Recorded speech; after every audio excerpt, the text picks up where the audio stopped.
Welcome. आप देख रहे हैं बॉलीवुड रिपोर्टर और मैं हूं आपके साथ सोनाली। हाजिर हूं बॉलीवुड की अप टू डेट खबरों के साथ फिर एक बार। तो चलिए करते हैं आज के शो की शुरुआत और आपको दिखाते हैं बॉलीवुड रिपोर्टर की टॉप न्यूज। अंबानी परिवार में कोरोना वायरस ने दी दस्तक, कोविड पॉजिटिव हुए अनंत अंबानी। बीते दिनों ही धूमधाम से अंबानी परिवार ने किया था बप्पा का विसर्जन। कोरोना संक्रमित होने के बाद अस्पताल में भर्ती हुए अनंत। अंबानी फैमिली का गणेश उत्सव पूरे मुंबई में फेमस है। हर साल अंबानी पूरे धूमधाम से गणेश उत्सव सेलिब्रेट करते हैं। इस साल भी मुकेश अंबानी के घर में गणेश उत्सव की वही छटा देखने को मिली थी। राजनीति जगत के नामी चेहरों के अलावा कई बॉलीवुड स्टार्स मुकेश अंबानी के घर एंटीलिया में मंगल मूर्ति के दर्शन करने और उनका आशीर्वाद लेने पहुंचे थे। ऐसे में माना जा रहा है कि इस आयोजन के दौरान ही अनंत अंबानी कोरोना पॉजिटिव हुए हैं। लेकिन अब मुकेश अंबानी के घर से आई है एक ऐसी खबर जिसने हर किसी की चिंता बढ़ा दी है। दरअसल मुकेश और नीता अंबानी के छोटे बेटे अनंत अंबानी कोरोना संक्रमित हो गए हैं। रिपोर्ट्स के मुताबिक अनंत अंबानी को इलाज के लिए एचएन रिलायंस अस्पताल में भर्ती करवाया गया है। जानकारी के मुताबिक बीते दिनों अनंत अंबानी की तबीयत बिगड़ी थी, जिसके बाद वो एचएन रिलायंस अस्पताल गए थे। डॉक्टर्स ने वहां उन्हें कोविड टेस्ट करवाने की सलाह दी थी। अनंत की रिपोर्ट कोविड पॉजिटिव आई, जिसके बाद उन्हें एडमिट कर लिया गया। बताया जा रहा है कि अनंत की हालत फिलहाल स्थिर है। बता दें कि बीते दिनों ही मुकेश अंबानी के घर गणेश उत्सव की धूम देखी गई थी। इस दौरान मुकेश अंबानी के घर गणपति के दर्शन करने के लिए महाराष्ट्र के मुख्यमंत्री एकनाथ शिंदे और उप मुख्यमंत्री देवेंद्र फडणवीस गए थे। वहीं गणपति विसर्जन के मौके पर रणवीर सिंह और दीपिका पादुकोण भी अंबानीज के घर पहुंचे थे। इस दौरान के कई इनसाइड वीडियोस बीते दिनों सोशल मीडिया पर वायरल हुए थे। 1 सितंबर की रात को अंबानी परिवार ने गणपति बप्पा के विसर्जन का प्रोग्राम रखा था। इस उत्सव में रणवीर और दीपिका को भी देखा गया था। वायरल वीडियोस में आकाश अंबानी, श्लोका अंबानी और राधिका मर्चेंट के साथ साथ दीपिका और रणवीर भी फूलों से सजे ट्रक में देखे गए थे। इस दौरान रणवीर फुल एनर्जी के साथ ढोल नगाड़ों की थाप पर झूमते दिखे थे। ट्रक के आसपास जबरदस्त भीड़ भी दिखाई दी थी। वहीं अनंत अंबानी और राधिका मर्चेंट ने भी अपने ट्विनिंग गेम की वजह से जबरदस्त सुर्खियां बटोरी थी। गणेश चतुर्थी के मौके पर अनंत और राधिका दोनों ने ऑरेंज कलर के आउटफिट में ट्विनिंग की थी। अनंत अंबानी सफेद पजामे के साथ ऑरेंज कलर का कुर्ता और जैकेट पहने दिखे थे, तो वहीं राधिका ने भी अनंत की ड्रेस से मैचिंग ऑरेंज कलर का सूट पहना था। इस तस्वीर में राधिका को अपनी होने वाली दादी सास कोकिलाबेन अंबानी के पीछे खड़े हुए देखा जा सकता है। वैसे बीते दिनों ही खबरें आई थीं कि मुकेश अंबानी ने अपने लाडले बेटे अनंत के लिए दुबई के पाम जुमेरा में सबसे महंगा घर खरीदा है। $80 मिलियन यानी कि करीब 640 करोड़ की कीमत में अनंत के लिए जो घर खरीदा गया है वो एक आलीशान बीच साइड विला है। इस घर में 10 बेडरूम, एक प्राइवेट स्पा, इंडोर और आउटडोर पूल जैसी तमाम लग्जरी सुविधाएं मौजूद हैं। खास बात तो ये है कि दुबई की सबसे महंगी रेजिडेंशियल प्रॉपर्टी को खरीदने के बाद मुकेश अंबानी इंडियन सेलेब बन गए हैं, जो कि दुबई में सबसे महंगे घर के मालिक हैं। Bureau report, E24।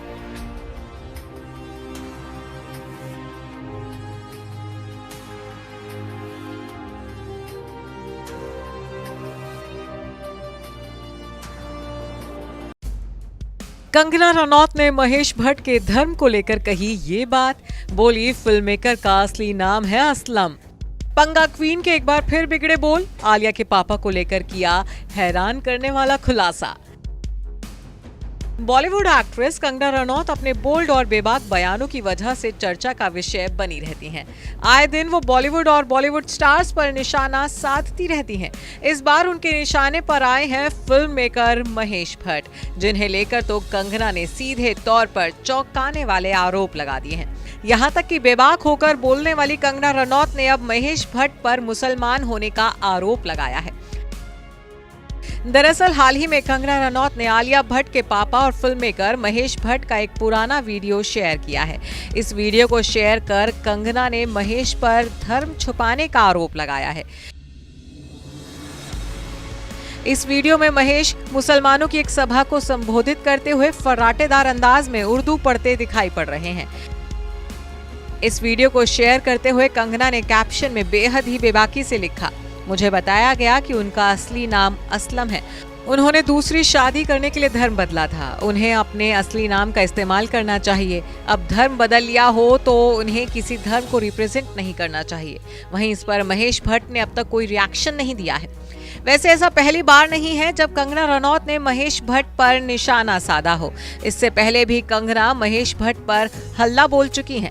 साल 2020 में जब सुशांत सिंह राजपूत की मौत के बाद बॉलीवुड में नेपोटिज्म पर बहस छिड़ी हुई थी, तब कंगना ने आरोप लगाया था कि महेश भट्ट ने एक बार उन पर चप्पल फेंक के मारी थी। इसके साथ ही कंगना उनकी बेटी आलिया भट्ट पर निशाना भी साध चुकी हैं।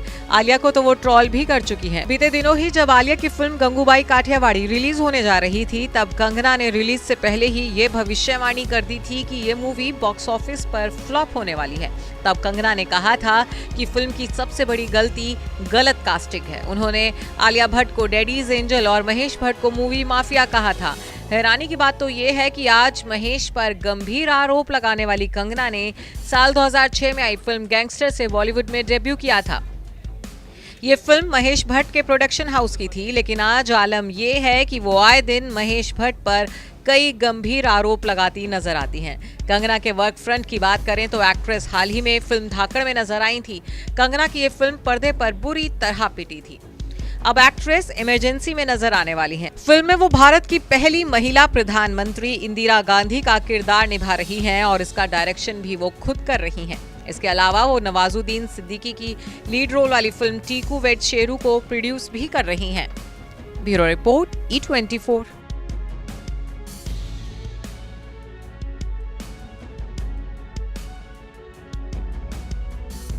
हे गाइस, वेलकम टू E24। मैं हूं नवीन सिंह भारद्वाज और डिज्नी प्लस हॉटस्टार एक बार फिर से लेकर आया है ये अपना एक नया वेब सीरीज दहन रावण का रहस्य। और बहुत ही जानदार ट्रेलर था, मैंने उसे देखा, मुझे बहुत पसंद आया।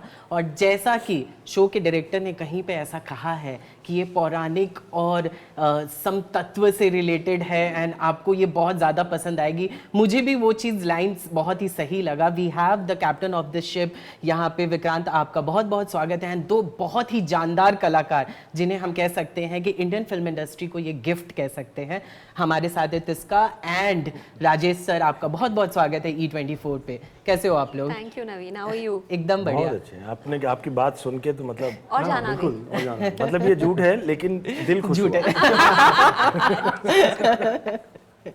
सबसे पहले हम आपसे जानना चाहेंगे विक्रांत, बहुत सारे सुपरनैचुरल शोज आ चुके हैं। ये शो को डायरेक्ट करना आपके लिए कहाँ तक मतलब सही डिसीजन रहा एंड क्या कुछ आपको ऐसा पसंद आया जिसके लिए आपने इसे हाँ कहा था? मुझे कहानी बहुत पसंद आई थी और जिस तरह से लिखी गई थी स्क्रिप्ट, वो बहुत ही बेहतरीन, one of the best scripts I have ever read till now. इस स्टोरी में बहुत सारे लेयर्स थे, बहुत सारी सब प्लॉट्स, सब स्टोरीज, तो एक बड़ा रिच सा टेक्स्ट था जिसको जो कहानी आई थिंक लोगों तक पहुंचनी चाहिए ही है। I think that was the compulsion with which I think I started that this has to be told. So yeah, I think it was a great decision. I had a great time doing it. And why this title Dahan? Dahan it talks about the like Tiska ma'am had put it earlier, which is the inner combustion of each character that is involved in the story, and how it actually culminates into a massive kind of a Dahan, kind of a massive inferno, you know, of the story in a climax essentially. Right. Is what it's representative. It actually reflects really well to the struggle of each character. Right. That's why Dahan. Tell us something about the character you guys are playing. मतलब हमने आपको देखा, हमने देखा, मतलब एक बार फिर से आप कॉप का किरदार निभा रहे हैं इसमें, हमें पता चला। तो अगर हम एक बार फिर से अगर आप बताना चाहें तो इसका what you want to say about the character you are playing? I play a character called Avni Raut, one of the most complex characters that I've played recently. I think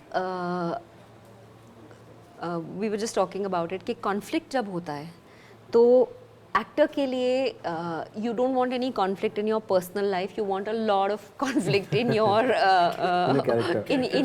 in the character's life. And somewhere आप अपना भी एक समाधान उसी के through ढूंढ लेते हैं। अगर वो दिन आपका जैसे कुछ गुस्सा सा है आपको किसी चीज़ से या इरिटेशन है, you take that and you use that in your character. So Avni gave me so many shades of of love, of affection, of memories, of missing, of looking back at her life, at regrets, at challenges, at authority, at no, at stubbornness, so many shades of a character. तो इसको तो मतलब मुंह में पानी आने वाली बात है. How about you, राजीव जी? अब जैसा आपने कहा कि हाँ एक बड़ा पुलिस का चरित्र, तो वो मैंने यूनिफॉर्म तो बहुत बार करता रहा हूँ, चाहे वो पुलिस हो, आर्मी हो, इवन रॉ, ISI, ISI भी क्या? ISI भी क्या है, रॉ भी क्या है. तो मैं काफ़ी ये वाला चरित्र करता हूँ, लेकिन मैं कभी चरित्र को उसके प्रोफेशन से नहीं देखता. प्रोफेशन उसके चरित्र, उसके जीवन का एक हिस्सा मात्र है. हर कैरेक्टर अपने आप में अलग होता है, और तो किसी और का पुलिस वाला अलग है, इसका अलग है, और ये तो ख़ास तौर पे सच में ही सबसे अलग है. और मैं सिर्फ इसलिए नहीं कह रहा हूँ कि हम हर नया काम करते हैं और कहते हैं अलग है. वो अलग नहीं, सच में अलग है. वो ये कि ये ड्यूटी और ट्रेडिशन दोनों में फंसा हुआ है, लेकिन ये दोनों ही उतनी शिद्दत से करता है. इसको लगता है कि दोनों से ही समाज की सेवा कर रहा है. राइट. तो वेरी इंटरेस्टिंग मतलब कैरेक्टर टू प्ले, ये दोनों चीज़ों का एक साथ करना. विक्रांत, हम आपसे जानना चाहेंगे, बहुत सारे ऐसे सुपरनैचुरल्स OTT पे रिलीज़ हो चुके हैं जो हमने देखे हैं, and I don't want take name because ये हम हॉटस्टार पे कर रहे हैं इसीलिए, लेकिन टॉकिंग अबाउट दहन, इसमें ऐसी क्या खास बात है जो लोगों तक जानी चाहिए एंड लोग उसे पसंद करेंगे, अगर आप हमें बताना चाहें.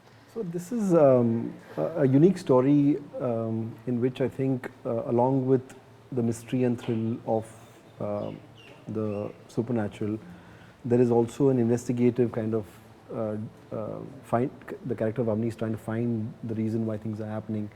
So it's a lot to do with human drama as an aspect of the story. It has at its core the conflict between what is tradition, what is advancement, essentially. So it's a modern day fable, I can say, and that is something unique about this story. It's based in today's time, but it transports you to a place and a time which is contained within that world, essentially. So it's very different in that aspect, and people enjoy watching the kind of world that we've woven with the characters that we have. Right. That becomes a USP. जिसका हम आपसे जानेंगे, after coming so far in this industry and हम लोगों ने आपको बहुत सारे किरदारों में देखा है, ये क्या आपके लिए कॉन्शियस डिसीजन था कि आपने इसे हाँ कहा, बिकॉज ये सुपरनैचुरल है, इसमें बहुत कुछ अलग देखने को मिलेगा, आप अलग देखने को मिलेंगी, आपके लिए क्या ये सही था एक डिसीजन इसे हाँ बोलना? स्क्रिप्ट क्या मन में आया था आपके? अभी हम इसके पहले बात कर रहे थे कि कुछ ही चीज़ें आपके हाथ में होती हैं एज एन एक्टर. आप स्क्रिप्ट किसी और ने लिखी है, कॉस्ट्यूम किसी और ने बनाई है, शूट कोई और कर रहा है, मेकअप कोई और कर रहा है, हेयर कोई और कर रहा है. आप सिर्फ जब केक बन जाता है उसके ऊपर आप एक डेकोरेशन टाइप के होते हैं जो उसको उभार देते हैं इन सम वे और द अदर. बट बहुत सारे लोगों की बहुत सारी मेहनत होती है, उसकी जिम्मेदारी बहुत होती है आपके ऊपर, क्योंकि जो लाइन आपने जो लिखी गई है वो कितनी उसके पीछे सोच है जो आप उसको आगे पुट फॉरवर्ड कर रहे हैं टू द ऑडियंस.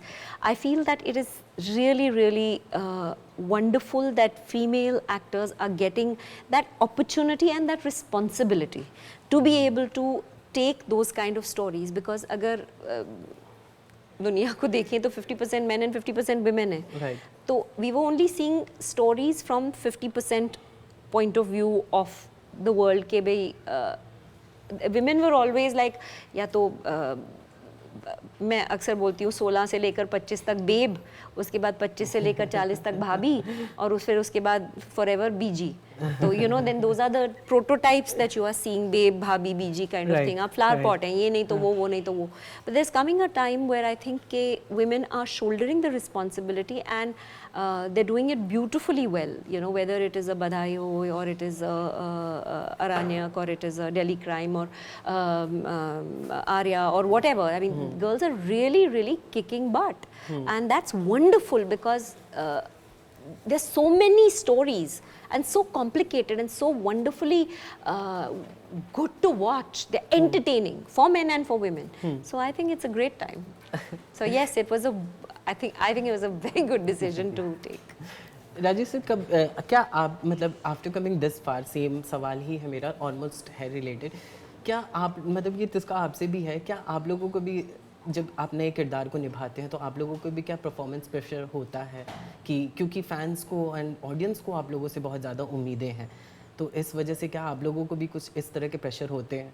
वाइल तो रोज़ होता है, मैं हर दिन कोई भी शॉट देता हूँ, आता हूँ तो मैं उतना ही डरा हुआ होता हूँ जितना मैंने पहले दिन ज़िंदगी में एक्टिंग की होगी और 12 साल की उम्र में की थी। तो तब से लेके मैं कंटिन्यूस रोज़ाना डरता हूँ। मुझे रोज़ाना लगता है कि आज मेरी पोल खुल जाएगी और सबको पता चल जाएगा कि ये चीट कर रहा था, आज तक ये आता कुछ नहीं है इसको। तो सीरियसली डर लगता है और मुझे लगता है शायद ये डर ही कुछ करवा देता होगा, तो वो है। और चूंकि हमने ये प्रोफेशन ही इसलिए चूज़ किया कि रोज़ नया करना है, राइट, आज वो करना है जो कल नहीं किया था, तो कॉन्फिडेंट कैसे हो सकते हो? If you are repeating yourself you will be confident, otherwise तो आप कॉन्फिडेंट नहीं हो सकते ना। Tisca, what you want to say about? I don't think I'd go so far as to say कि मुझे रोज़ डर लगता है। मुझे रोज़ एक तरह की एक्साइटमेंट होती है कि अब देखते हैं क्या होता है, अब देखते हैं क्या होता है, अननोन में जाने की। तो I would not call it डर as such, I would call it more like a thrill, कि like you're about to go on a adventure. तो वो मेरे को उस तरह की फीलिंग आती है कि और मुझे दूसरी फीलिंग ये आती है कि जो लोग आपको इतना चाहते हैं, इतना प्यार करते हैं, एंड यू नो दे एक बॉडी ऑफ वर्क है या जो भी है, you should surprise them. I feel that is my for me the biggest excitement कि उनको लगना चाहिए कि ये वो है, ओह सोचा नहीं था. So that gives me kicks. I like physically transformative roles कि आप अपने आप को भी चेहरे में देखो तो एक बार को लगे कि ये क्या मैं ही हूँ, kind of thing. तो जैसा किया आपने चटनी में या But that's thrilling for me. It gives me a superb feeling कि अगर you line up all the people that you might have played, then they look like good friends कि अच्छा हाँ इसको मैं जानती थी, वो ये भी अच्छी है, you know, like kind of like that. I mean it's thrilling. It's thrilling more than scary really. जाते जाते thank you so much guys हमसे बात करने के लिए, and we all are very much excited for September 16 Dahan के लिए, and आपकी तो घर वापसी हुई है हॉटस्टार पे फिर से. तो thank you so much and all the best. Thank you so much. Thank you.